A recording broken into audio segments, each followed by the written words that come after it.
අපි දැන් මෙතන හොයන්න යන්නේ XOY තලයේ තියෙන කිසියම් වස්තුවක ගුරුත්ව කේන්ද්‍රය පිහිටන්නේ කොතනද කියලා තමයි හොයන්න යන්නේ. දැන් අපි මෙතෙන්දී නම් කරගත්තා මම මෙතනදී වස්තුවේ බර ක්‍රියා කරනවා කියලා මම හිතුවා x බා y බා ඛණ්ඩාංගයේ තියෙන තැන වස්තුවේ බර ක්‍රියා කරනවා. හරිද? x බා y බා ඛණ්ඩාංගයේ තියෙන ලක්ෂය හරහා වස්තුවේ බර ක්‍රියා කරනවා කියලා මම ගත්තා. ඒ වගේම xy ඛණ්ඩාංගයේ තියෙන ලක්ෂය හරහා මෙන්න මේ වස්තුවෙන් තෝරාගන්න කුඩා අංශුවක්. දැන් මේ වස්තුව හැදිලා තියෙන්නේ කුඩා අංශු වලින්. කුඩා අංශු ඉතා විශාල සංඛ්‍යාවක් එකතු වෙලා දැන් මේ වස්තුව හැදිලා තියෙන්නේ. ඒ නිසා මේ වස්තුවෙන් තෝරාගන්න කුඩා අංශුවක් මම සැලකුවොත් ඒ අංශුව p කියලා මම සලකනවා. ඒ p අංශුව ස්කන්ධේ ක්‍රියා කරන්නේ මෙන්න මේ ලක්ෂ්‍ය හරහා කියලා මම ගන්නවා. x, y ඛණ්ඩාංක පීඩන ලක්ෂ්‍ය හරහා තමයි අංශුවේ බර ක්‍රියා කරන්නේ. අපි ඒක ඉස්සරහදී බලමු කොහොමද ගානට සම්බන්ධ කරගන්නේ කියලා. තීරියට සම්බන්ධ කරගන්නේ කියලා. මම අංශුවක් නැතුව මෙන්න මේ වස්තුවෙන් වෙන් කරගන්න කුඩා කොටසක ස්කන්ධය ගන්න ඉස්සෙල්ලා. අංශුවෙන් වෙන් කරගන්න මේ වස්තුවෙන් වෙන් කරගන්න කුඩා කොටසක් ගන්න. අංශුවක් නැතුව කුඩා කොටසක ස්කන්ධය මම ඩෙල්ටා m කියලා ගන්නවා. වස්තුවෙන් වෙන් කරන ගන්නාලද වස්තුවෙන් වෙන් කරන ලද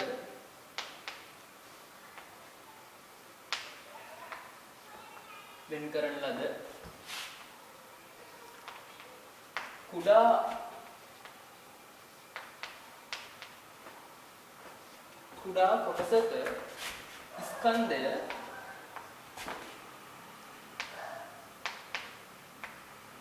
මම සලකනවා ඩෙල්ටා m. වස්තුවෙන් වෙන් කරන ලද කුඩා කොටසක් අංශුවක් නෙමෙයි. කුඩා කොටසක ස්කන්ධය මම ඩෙල්ටා m කියලා හිතනවා. එතකොට ඒ කුඩා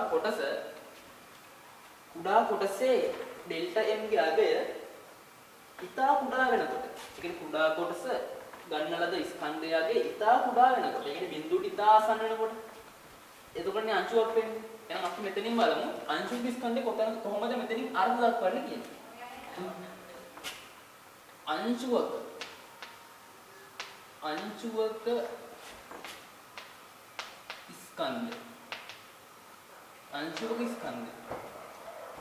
ස්කන්ධය සමාන වෙන්නේ ඩෙල්ටා m ගේ අගය බිඳුවට ආසන්න කරන්න. ඩෙල්ටා m ගේ අගය බිඳුවට ආසන්න කරාම අපිට ලැබෙනවා අංශුවක ස්කන්ධය. ඩෙල්ටා m ගේ අගය බිඳුවට ආසන්න කරාම අපිට අංශුවක ස්කන්ධය ලැබෙනවා.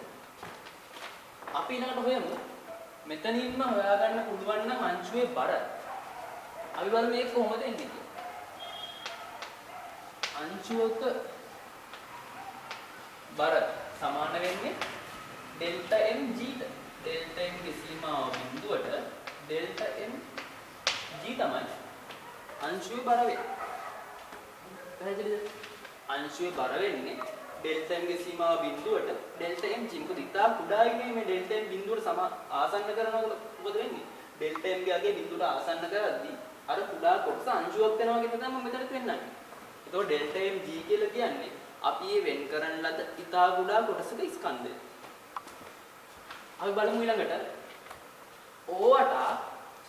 අපි ඉස්සෙල්ලා බලමු අංශුක බර හෙව්වා. අපි ඉස්සෙල්ලා බලමු මෙතනින් කොහොමද අපි වස්තුවේ බර හොයන්නේ කියලා. දැන් මේ අංශුන් ඉතා විශාල සංඛ්‍යාවක් එකතු වෙලානේ වස්තුව හැදිලා තියෙන්නේ. එහෙනම් මේ අංශුවක බර ඇසුරෙන් අපි වස්තුවේ බරත් හොයාගමු.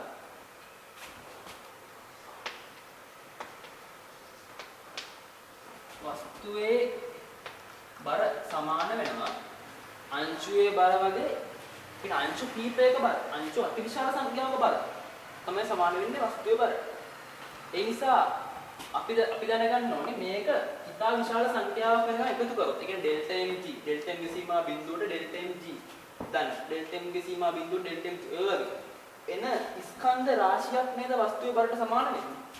එන බර අංශුවේ බර වගේ බර රාශියක් තමයි වස්තුවේ බරට සමාන වෙන්නේ.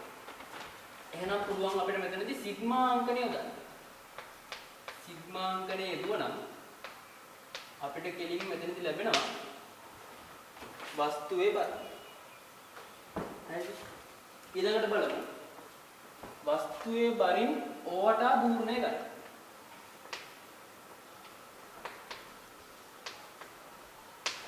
වස්තුවේ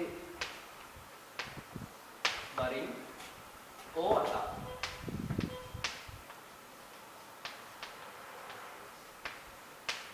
වස්තුවේ බරින් ඕවට ගූර්ණය කියන්නේ අපිට දැන් මෙතනදි ක්‍රියා කරන්නේ වස්තුවේ බර. ඒක අපිට මේ වෙනුවට මේක නම් කරගන්න පුළුවන්. එකක් දාගෙන ඉන්නකෝ.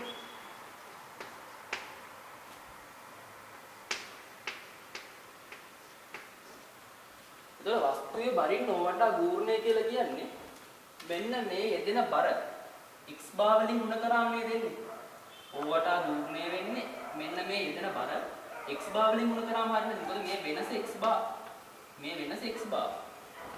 එහෙනම් මට පුළුවන් මෙතනදී ඩෙල්ටා m ගේ සීමා බිඳුවට සිග්මා ඩෙල්ටා mg කියන එක ගුණ කරා නම් හරි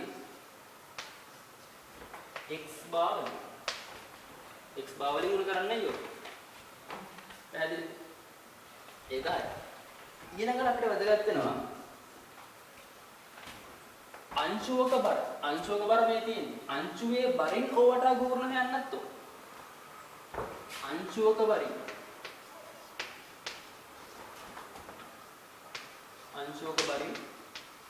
ओवटा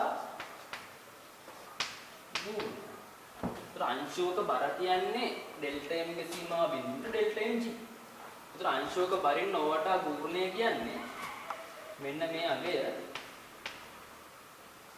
අගය අපි x වලින් ගුණ කරන්න ඕනේ. මොකද अंशुओं का बारे खंडांक x, y अंशुओं का बारे खंडांक x, y නම් ඕලක්ෂී නම් ගුණ ගන්න ඉතින් අපිට x වලින් ගුණ කරන්න වෙනවා. හරි.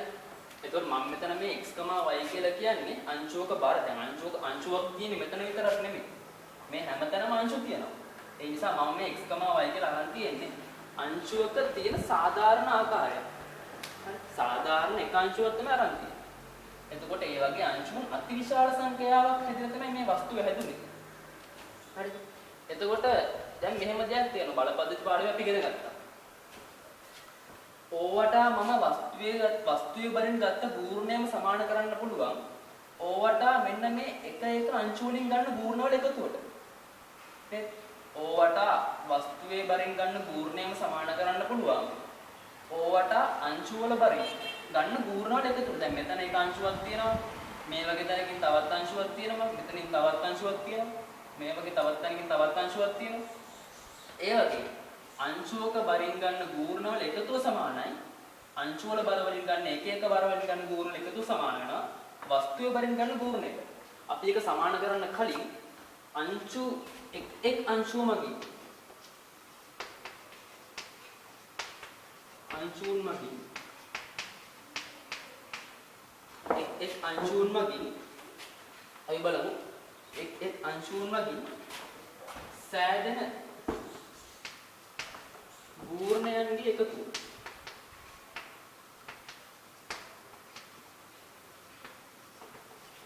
සෑදෙන ගූර්ණයන්ගේ එකතුව සමාන වෙනවා අපිට සිග්මා අංකණය ගන්න පුළුවන්.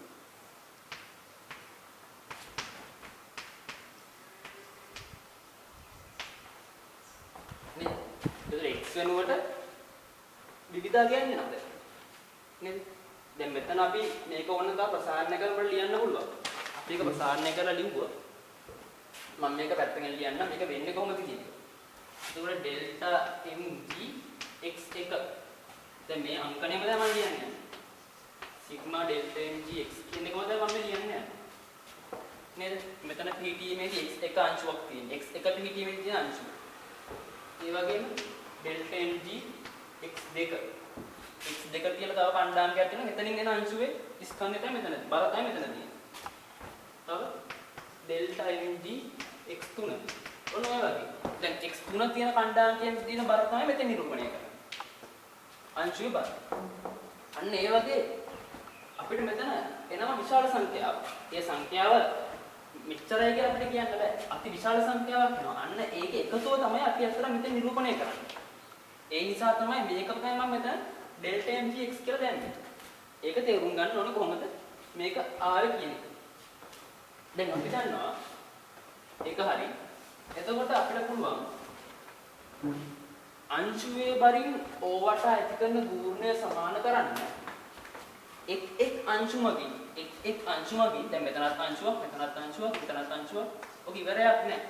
අතිවිශාල සංඛ්‍යාවක් තියෙනවා. අන්න ඒ එක් අංශුමකින් ඕවට ඇති කරන ගූර්ණවල බීජයික්‍යයට සමාන කරන්න පුළුවන්. මේ වගේ එක් අංශුමකින් සෑදෙන ගූර්ණවල එකතුව මම ගන්න අංක 2 කියලා. මම මෙතනින් ගන්න වස්තු බරින් ඕවට ඇති කරන ගූර්ණය අංක 1 කියලා ගන්නවා.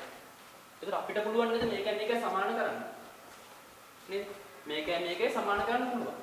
වස්තුවේ බරමකින් නොවට ඇති කරන ගූර්ණය සමානයි එක අංශුමකින් ඇති කරන ගූර්ණයන්ගේ බීජයි. හරි? එහෙනම් එක සමානයි දෙක. එක සමානයි දෙක. පැහැදිලි? එක සමානයි දෙක කියලා ගත්තොත් අපිට පුළුවන් මේ දෙක සමාන කරන්න. ඩෙල්ටා ගේ සීමා බිඳුවට සිග්මා ඩෙල්ටා mg x බා සමාන කරන්න ඩෙල්ටා ගේ සීමා බිඳුවට ඩෙල්ටා mgx මෙතන සිග්මා අංකනේ. එතකොට අපි අංශුවේ ස්කන්ධය ලියුවා.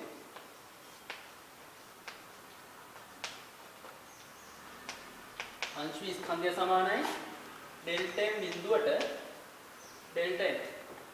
අපි දන්නවා අපිට ලියන්න පුළුවන් මෙතනදී ඩෙල්ටා m ගේ සීමාව බිඳුවට ඇති ඩෙල්ටා m වෙනුවට dm කියලා ලියන්න පුළුවන්. dm කියලා ලියන්න පුළුවන්. අපි ඒව දන්නවා අවකලනයේ තියරි වලදී කොහොමද ලියුවේ කියලා. ඒ වගේම වස්තුවේ ස්කන්ධය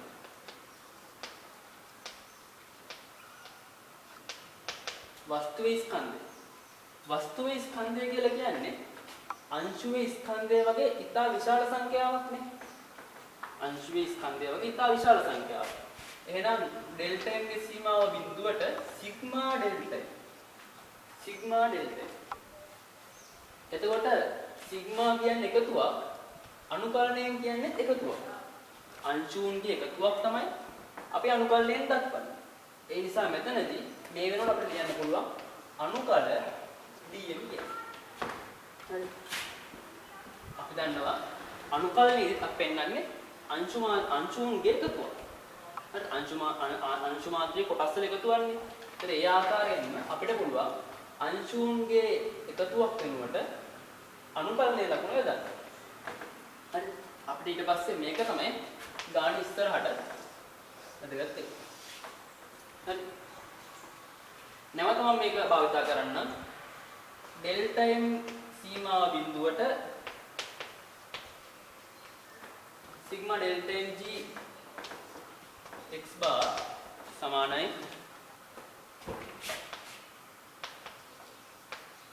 ඩෙල්ටා m බිඳුවට ඩෙල්ටා mg x. හරිද? එතකොට අපිට මෙතනදී ඩෙල්ටා m ගේ සීමා බිඳුවට ඩෙල්ටා m g වෙනකොට මොකක්ද ගන්න පුළුවන්? ඩෙල්ටා m ගේ සීමා බිඳුවට ඩෙල්ටා m වෙනකොට අපි යොදලා දෙනවා අනුකල dm. හරි. එහෙනම් මෙතනදී අපිට යොදන්න පුළුවන් අනුකල dm gx bar. dm gx bar. හරිද? අනුකල dm gx bar. මෙතනදී අපිට යොදන්න පුළුවන් මේ වෙනුවට අනුකල dmg අනුකල dmg x.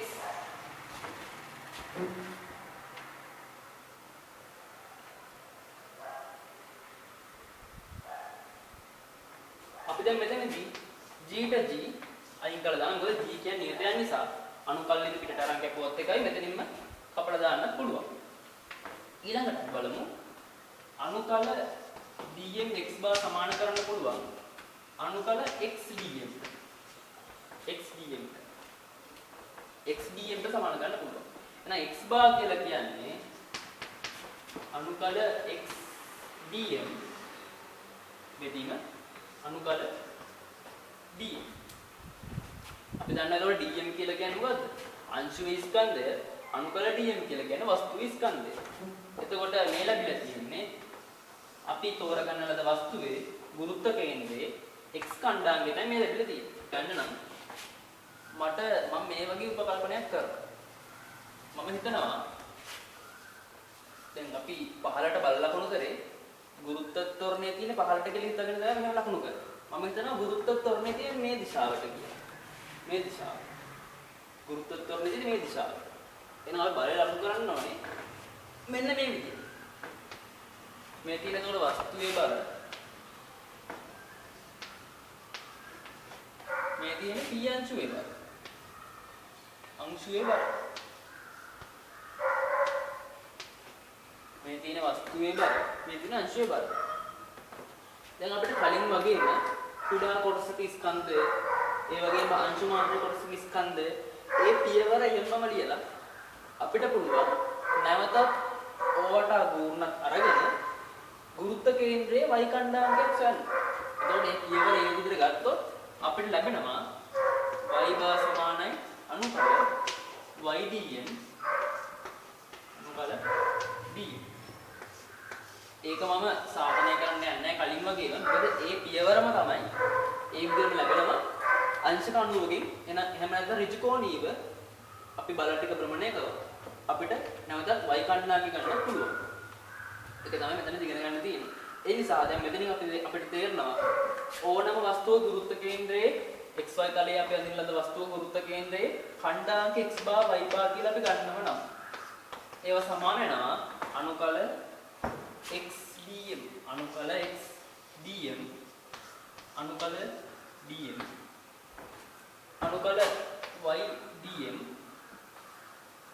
අනුකල y dm අනුකල dm සමාන. ඒ නිසා අපිට මේක ගොඩක් වෙලාවට ඔප්පු කරනවා නම් අහන්නේ විභාගෙට. නමුත් අපි මේ ආකාර දෙක එන්නේ කොහොමද කියන එක ගැන දල අවබෝධයක් තියෙන්න ඕන. එතකොට මම මෙතනින් කියලා දුන්නා කොහොමද මේක ලැබෙන්නේ කියලා. අපි එතකොට ඉස්සරහට ගණන් හදන්නේ මේ ආකාරයේ භාවිතා කරලා විතරයි. මේ ආපු විදිය අපිට අවශ්‍ය වෙනවා. කොහොමද මේක ආවේ කියන දරගන්න විතරයි ඕනේ. නමුත් ගණන් හදද්දී අපිට ඉස්සරහට මේ ක්‍රමේ භාවිතා වෙන්නේ නැහැ. ලැබුණු ප්‍රතිඵලය භාවිතා කරලා තමයි ගණන්